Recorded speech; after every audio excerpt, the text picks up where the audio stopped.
Me pongo en manos de Dios.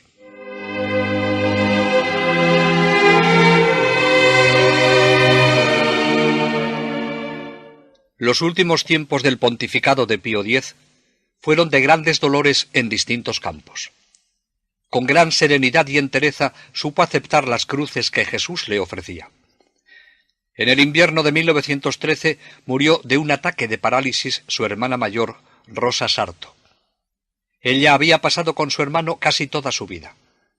A los 17 años, cuando él era coadjutor de Tómbolo, ella fue a cuidar de su casa, y después le acompañó también a Salzano.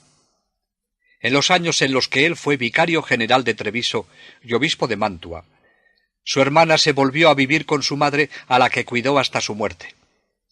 Después fue a Venecia con sus dos hermanas más jóvenes y con su sobrina, y todas vivieron con el entonces patriarca. Cuando fue elegido papa, las cuatro trasladaron su residencia a Roma, donde vivieron en un pequeño apartamento no lejos del Vaticano, llevando una vida consagrada a la caridad y las buenas obras. Grande fue el dolor del papa ante el fallecimiento de su hermana. De todas partes le llegaron telegramas en los que le manifestaban la parte que todos tomaban en su dolor. Estas pruebas de amor filial fueron para él un gran consuelo. En la primavera de este año de 1913, la salud del Papa ofreció motivos para preocuparse. A un ataque de gripe que le debilitó en extremo, siguió una recaída con síntomas de bronquitis. Pero él no perdió su ánimo ni el vigor de su inteligencia. Cuando los médicos le decían la obligación que tenía de cuidarse y la responsabilidad que tenía ante el mundo, él no dudaba en responderles: ¿y no habéis pensado en la mía delante de Dios, si no tengo cuidado de su Iglesia? Un nuevo golpe había de lastimar a Pío X por las penalidades que atravesaba la Iglesia en México. Cuando en los primeros meses de 1914 se enteró de que los obispos de México, para escapar de la matanza de los bandidos, se veían obligados a tomar el camino del destierro, mientras el anciano obispo de Durango era condenado a barrer las calles, los rasgos del angélico papa adoptaron una expresión de profunda tristeza. Alguien que le vio aquellos días en la Basílica Vaticana escribía: la silla gestatoria avanzaba lentamente, llevando al papa por encima de la multitud. Su faz era triste y dulce. Su alma, alejada de toda pompa y esplendor, parecía perdida en la contemplación de la distancia que separa las cosas de la tierra de las del cielo, mientras su mano bendecía a diestra y siniestra. La tristeza se hallaba impresa tan profundamente en su rostro pensativo, que parecía que ninguna sonrisa pudiese volver a iluminarlo jamás. De pronto, un movimiento de la muchedumbre obligó al Papa a detenerse. Como si despertara de una contemplación ultraterrena, levantó el rostro meditabundo y se inclinó hacia adelante.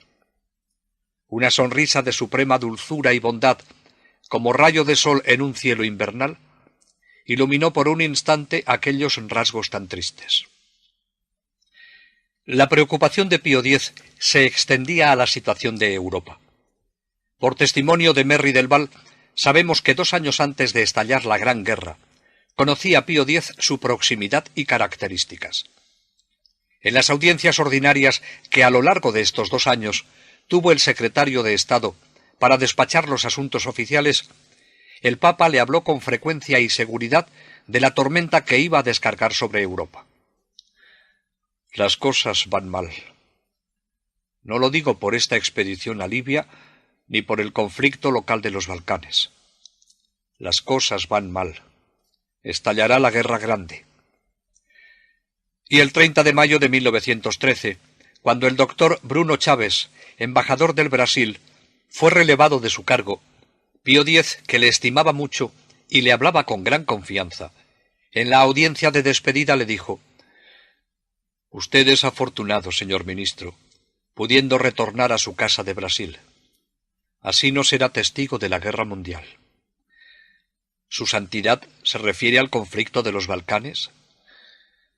Los Balcanes son el comienzo de una gran conflagración que yo soy impotente para impedir, y a la cual no podré resistir. Así veía el horizonte Pío X antes de que se desencadenara la terrible guerra.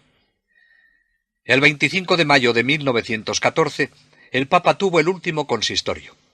Ninguna amenaza de guerra, al menos aparente, parecía oscurecer el horizonte de Europa.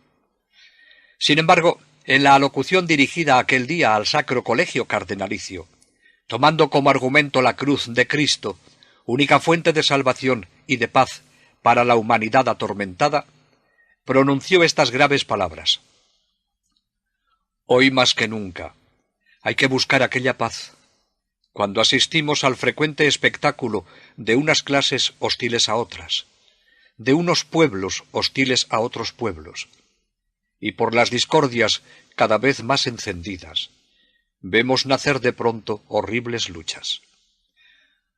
No faltan hombres insignes por la experiencia y autoridad, que tomando a pecho la causa de los estados y de la humana sociedad, elaboran planes en el intento de impedir las desgracias de los motines y estragos bélicos, buscando con afán para su patria y para todos los pueblos los ininterrumpidos bienes de la benéfica paz. Óptimo propósito, en verdad, pero poco fecundo en resultados, si no se realizan a la vez todos los esfuerzos posibles para que la justicia y la caridad arraiguen profundamente en el alma humana. No pasaron 60 días cuando se vio la terrible realidad. El abandono de todas las normas de caridad y de todo principio de justicia entre los hombres había envenenado la vida, y nadie parecía advertir que Europa se lanzaba hacia un gigantesco y homicida choque entre los pueblos, porque estaba falta de una sola cosa: de Dios. Pío X, que vivió siempre en medio de su pueblo, había visto surgir el materialismo ateo, había seguido su desenvolvimiento, y sabía que tarde o temprano daría sus amargos frutos, como ya lo había advertido desde su primera encíclica, advirtiendo que querer la paz sin Dios es absurdo, porque de donde Dios es alejado, se destierra también la justicia, y si se quita de en medio la justicia, es inútil alimentar esperanza de paz. El 28 de junio, la prensa de todo el mundo, en grandes titulares, daba la terrible noticia del asesinato político en Sarajevo del príncipe Francisco Fernando, archiduque heredero de la monarquía austrohúngara, y de su esposa. Este crimen fue un golpe durísimo para el sensible corazón del Papa. En sus clarividentes previsiones advertía que la chispa no tardaría en desencadenar una terrible guerra que arrastraría pueblos y naciones enteras. Rezó, recurrió a la misericordia de Dios, movilizó la diplomacia pontificia para evitar el conflicto que ya se veía en el horizonte de Europa. Puso todos los medios a su alcance. Suplicó, amonestó con la autoridad de su magisterio a los que representaban el poder político, con el fin de evitar el derramamiento de sangre, invitándolos a encontrar caminos de paz. El mundo cristiano, aterrorizado ante la temible guerra y las desgracias que con ella venían encima, buscaban en él un rayo de esperanza y de luz. Parece que nadie escuchó sus súplicas de paz. Los poderosos de la tierra no escucharon lo que el Papa suplicaba en nombre de Dios. En Europa daba comienzo la Primera Guerra Mundial. 8 naciones movilizaron sus ejércitos. El Papa se sintió solo, como Jesús en Getsemaní. En su corazón participaba de todos los dolores de la humanidad, los que entonces comenzaban a sufrir y los que vendrían más tarde. Detrás de tantos dolores y luchas, descubría el odio despiadado sobre las ruinas de las ciudades y de los templos, la desolación de las casas y la miseria de los campos. Y volvió a denunciar la guerra como la peor de las calamidades, como la máxima negación de la vida. Hizo cuanto pudo para que la terrible guerra no adquiriese un carácter internacional. Esperó contra toda esperanza, pero los hombres no escucharon la voz de este hombre de paz. La guerra hacía estragos. Su último grito de dolor fue la conmovedora Exhortación a los católicos de todo el mundo, el 12 de agosto. Con la voz implorante y dolorida de su alma de padre y pastor de todos los pueblos, decía: mientras casi Europa entera es arrastrada en el torbellino de una funestísima guerra, en cuyos peligros y consecuencias ninguno puede pensar sin sentirse oprimido por el dolor y el espanto, tampoco podemos dejar de preocuparnos ni de sentir desgarrarse nuestra alma por el dolor más acerbo, pensando en la salvación y la vida de tantos cristianos y tantos pueblos que tenemos muy en lo íntimo de nuestro corazón.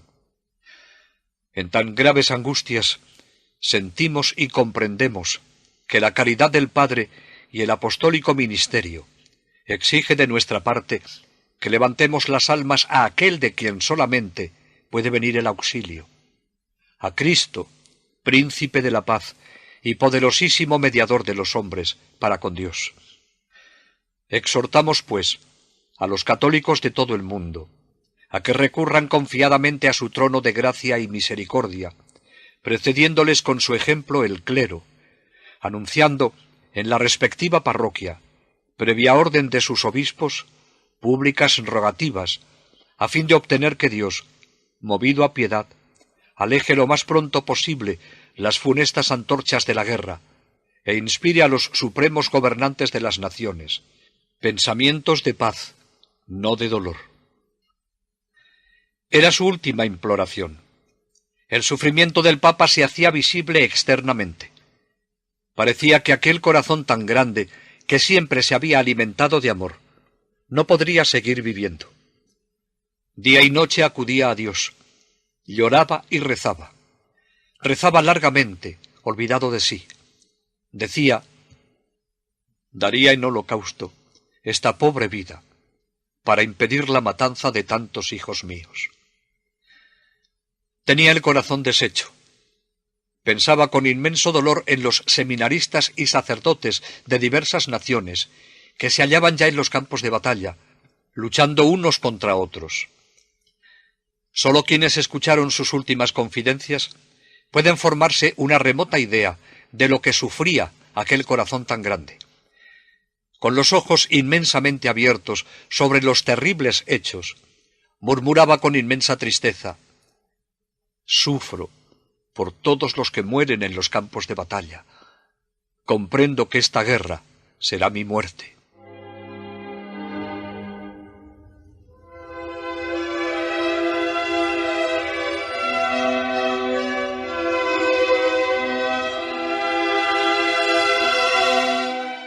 Aunque no imprevista, sí fue rápida la enfermedad que le llevaría a gozar de la presencia del Señor y de la paz tan deseada. El 15 de agosto le invadió un malestar general. Pasó las jornadas del 16 y 17 entre la cama y la mesa de trabajo. El 18 fue una alternativa de esperanzas y temores. El 19 por la mañana, la situación se agravó en forma inesperada e inquietante. Poco más tarde, los síntomas de un fin próximo se precipitaban. El Papa, con esa claridad que siempre le acompañó, fue consciente de su gravedad. Sus palabras expresaban lo que vivía. Me pongo en manos de Dios. Esta fue su explicación con una serenidad sobrehumana. Ni una muestra de agitación, ni un lamento. Hacia el mediodía recibió el viático y la extremaunción, tranquilo, sereno, en plena lucidez, con admirable devoción y profunda piedad. Caía tristemente la tarde. La campana mayor de San Pedro, grave y solemne, como un lamento, anunciaba que el Santo Padre agonizaba. Todas las campanas de Roma se unieron con toques profundos, como un sollozo. Todos los corazones se sentían conmovidos y todas las iglesias se llenaron de fieles. Los niños, por quienes sentía tanta predilección, alzaron sus manos y su corazón, pidiendo a Jesús que sanara al Papa. Pero Dios le quería en el cielo. Fue una hora de ansiedad para el mundo.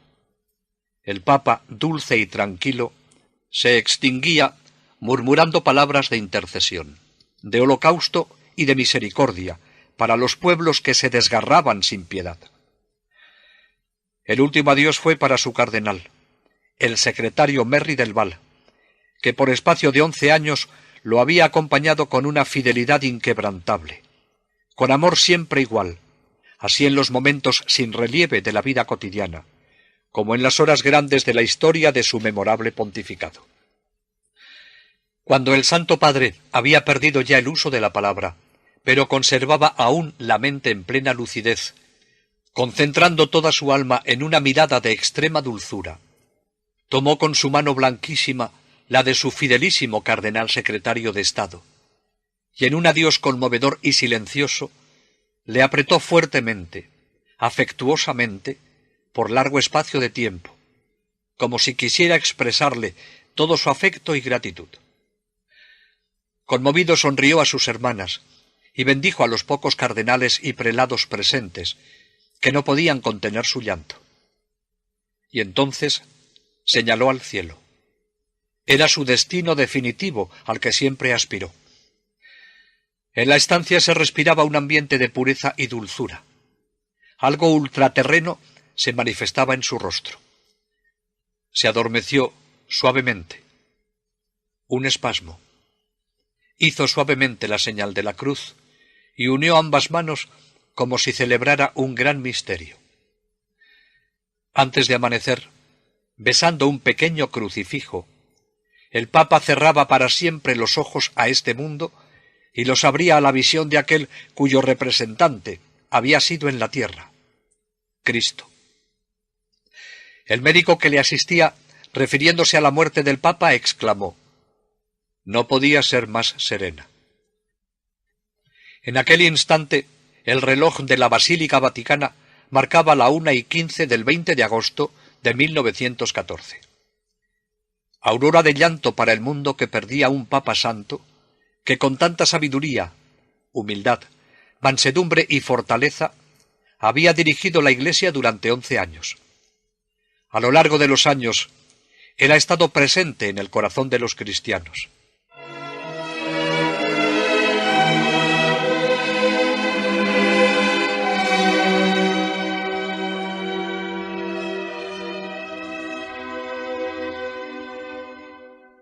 A primeras horas de la mañana, sobre un altar erigido en la misma estancia donde el Papa había fallecido, prelados, familiares y algunos cardenales comenzaron a celebrar la misa.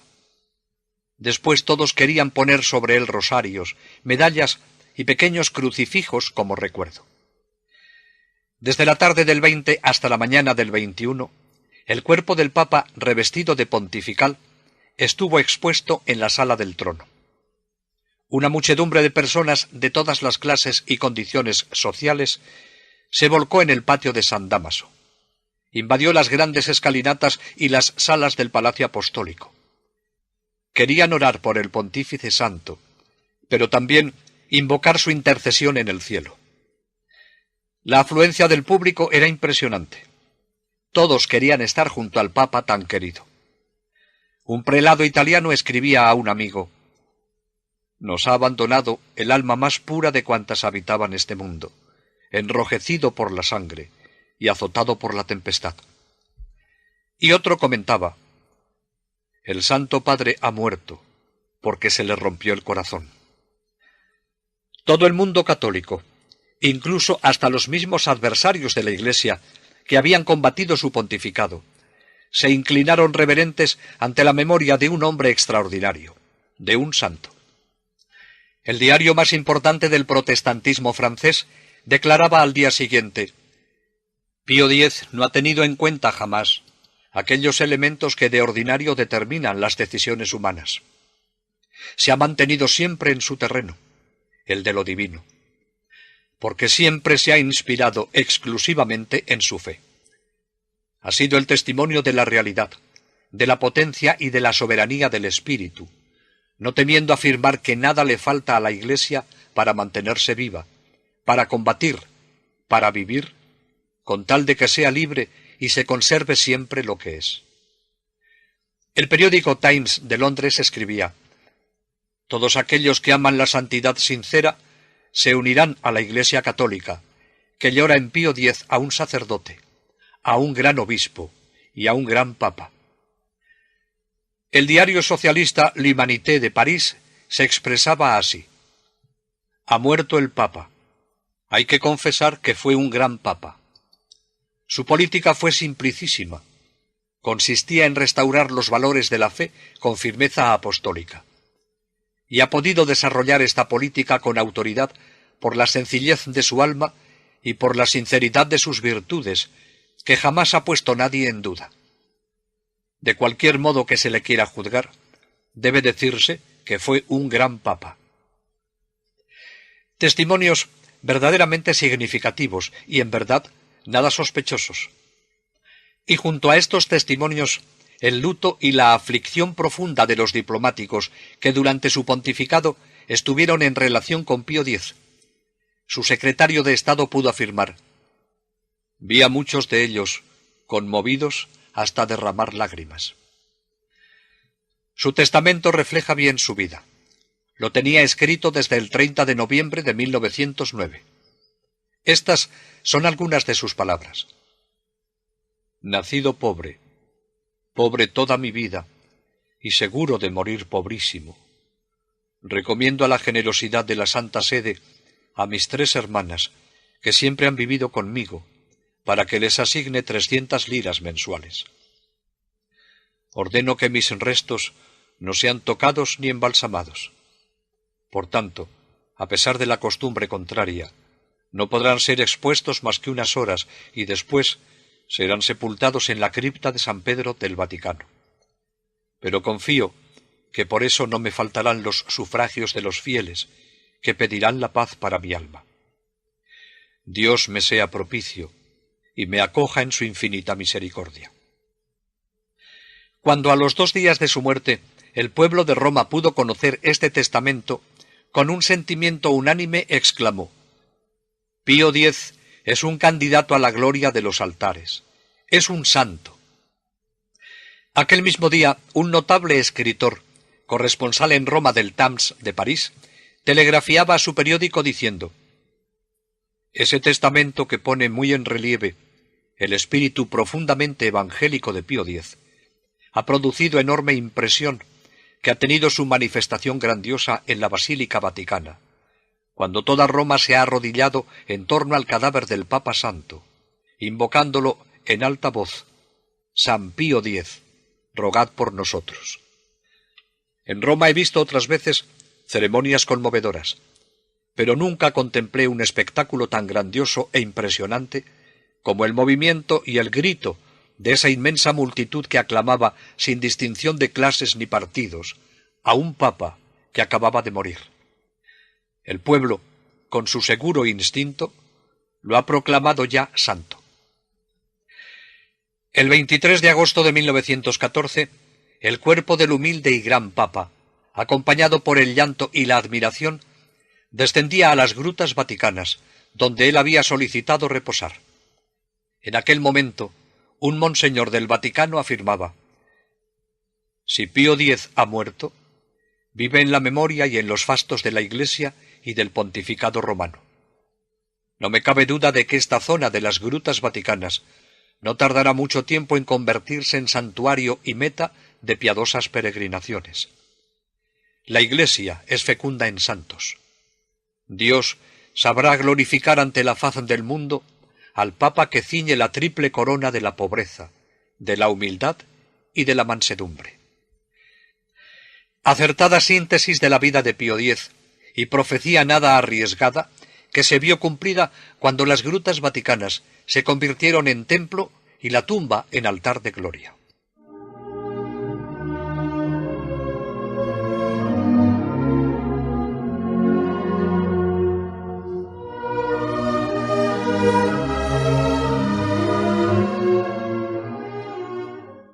Muchos ya en vida, sin duda impresionados por esa personalidad serena con la que transparentaba el amor del Señor, y que él hacía tan concreto y cercano a todos, no dudaban en llamarlo Papa Santo.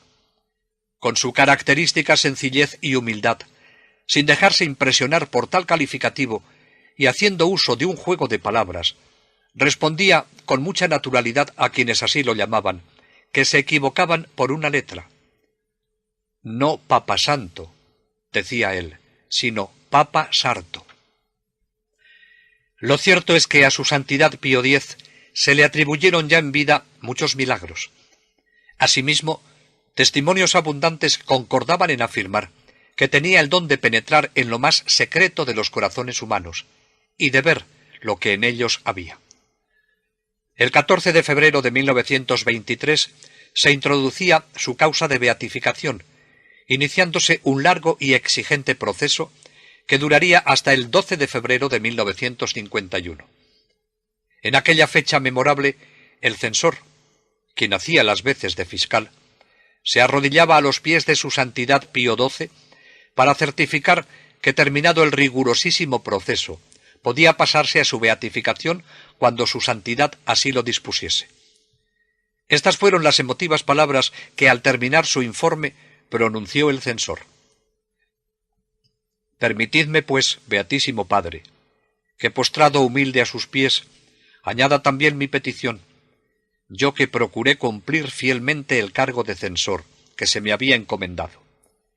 Impulsado por la verdad, juzgo saludable y oportunísimo, y lo confieso abiertamente, que este ejemplo puesto auténticamente en el candelabro ilumine con el multiforme esplendor de sus virtudes no sólo a los fieles, sino también a los que viven en las tinieblas y en la sombra de la muerte, y los atraiga y conduzca al reino de la verdad, de la unidad y de la paz. El 3 de junio de 1951 fue beatificado por Pío XII. Sus restos incorruptos fueron trasladados a la Basílica de San Pedro, bajo el altar de la Capilla de la Presentación, donde están expuestos a la veneración de los fieles. En su epitafio se lee: su tiara estaba formada por 3 coronas: pobreza, humildad y bondad.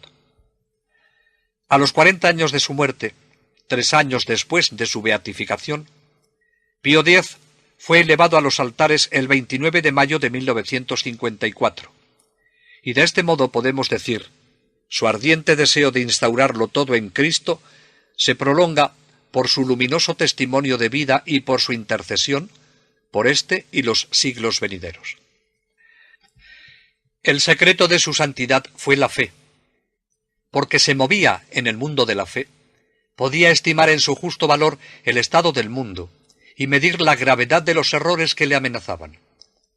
De aquí el significado de sus reprobaciones contra los desvaríos espirituales que han determinado el estado calamitoso en que se encuentra hoy el mundo. Como ya vimos, uno de esos desvaríos lo constituye la guerra contra los derechos imprescriptibles de la Iglesia, llevada a cabo particularmente en Francia por el gobierno masónico de Combes.